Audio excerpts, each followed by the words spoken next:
What's up, guys? Andy Drifter here. I hope your day is going well. I got several slabs back from SGC, so I'm going to share the results with you now. For the most part, I am pleased with the results, so check it out. Tell me what you think, and feel free to comment below.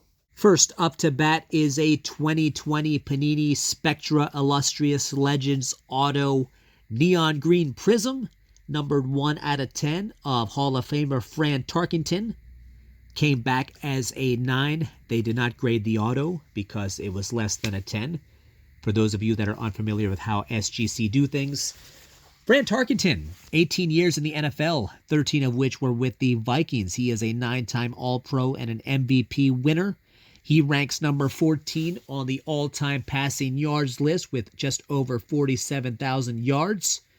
I know collectors, it's all about Mahomes, Joe Burrow, Justin Herbert, all the current guys. So quarterbacks of the past are not as desirable. But this card, to me anyway, is an absolute stunner. I had to have it and get it slabbed. So there it is. Fran Tarkenton, Hall of Famer, and quite active on social media for a guy in his 80s. From a quarterback of the past to a quarterback of the present, you are looking at a 2021 Prism Draft Picks on-campus rookie card of Trevor Lawrence, and it came back as an 8.5. Perhaps I need to get my vision checked. I thought this card deserved a grading of at least a 9, but every collector thinks that prior to submission. Nevertheless, Trevor Lawrence, he is a top 10 quarterback in the league. You can expect him to enter that top 5 conversation in 2023. He will have the addition of Calvin Ridley as part of his arsenal. So there it is. That's my second card for you, an on-campus rookie card of T-Law, and it came back as an 8.5. We started off with a quarterback of the past, then we went to a quarterback of the present, and now a quarterback of the future. You are looking at a 2022 Immaculate Collection Immaculate Auto of Bryce Young. This is numbered out of 99, and it came back as a 9, which is pretty nice. Sometimes these thicker cards don't grade so favorably. Depending on which analyst you listen to, and I listen to several, Bryce Young will most likely be the number 1 or the number 2 overall pick in the upcoming NFL draft. Lately, I've seen a shift, and maybe it's just because of who I listen to, that the Panthers will most likely select C.J. Stroud. As far as mechanics and skill set, it looks like Bryce Young is a tad superior to his counterparts who are about to enter the draft. But there is that elephant in the room about his size, or his lack of size. Listed at 5'10 and a half, 200 pounds. Does he have the physique, the structure to withstand the grind of an NFL season? I guess we're just going to have to wait and see. But there it is. That's the third card that I have for you. Very sharp-looking one indeed. We are going to continue with the Soldiers of the Gridiron. This here is a Jumbo Patch Relic Auto Rookie card of Chris Olave from 2022 Panini Origins. Came back as an 8.5. Olave, very impressive rookie campaign. He caught for over 1,000 yards. Will his production improve now that the Saints have Derek Carr as quarterback? Some people feel like that was just a lateral move. I personally think Derek Carr is an upgrade from Andy Dalton, Jameis Winston, and Taysom Hill. So, as long as Olave stays healthy, I think his numbers will improve. Out of all the cards that I received back, this one is my favorite. It may not be the most valuable. It's all about the quarterbacks. But this card is just an absolute beauty. It is numbered out of 99. So I'm happy to add this to my collection. There it is, number 4, Chris Olave, Jumbo Patch Relic Auto Rookie card. I was lucky enough for one of my cards to come back as a 10. You are looking at it now. 2021 Donruss Optic Downtown of Hall of Famer Troy Polamalu. You know the resume. 2-time Super Bowl champ.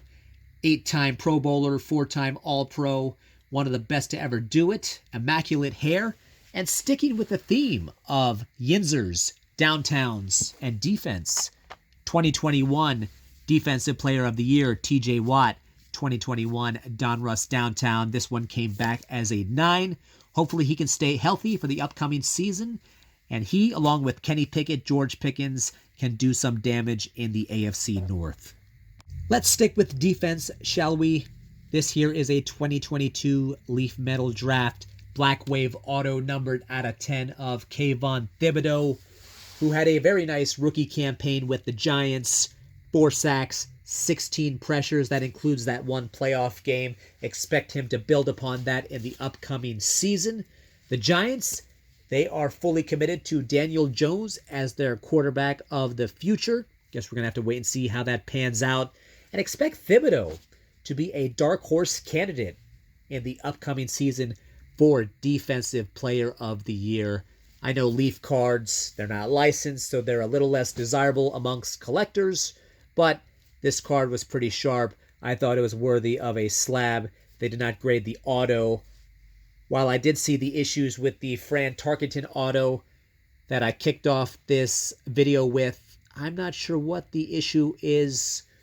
With this autograph, it looks pretty clean to me, but nevertheless, there it is. Came back as a 9, Kayvon Thibodeau, New York Giants.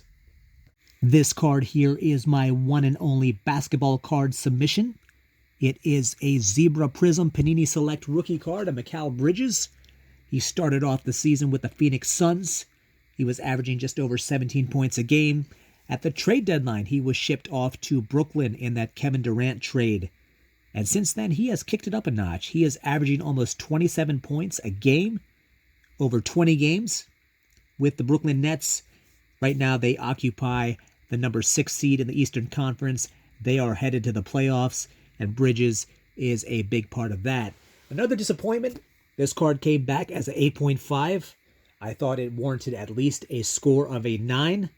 I don't know what I'm missing. You know, these Zebra Prisms are case hits. They are hard to come by, but I'm happy to have this as part of my collection, and Bridges should have a few All-Star appearances in his future if he keeps up what he's been doing.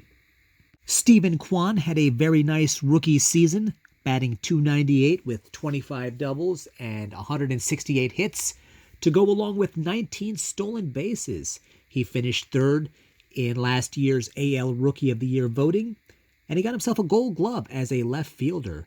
So expect him to pick up where he left off, and he will be the leadoff hitter for the Guardians to start off the 2023 campaign. This card here is National Treasures 2022 Definitive Ink. The autograph got a 10, but the overall score came in as a 9. Again, it's a thicker stock card, so I am happy with the 9.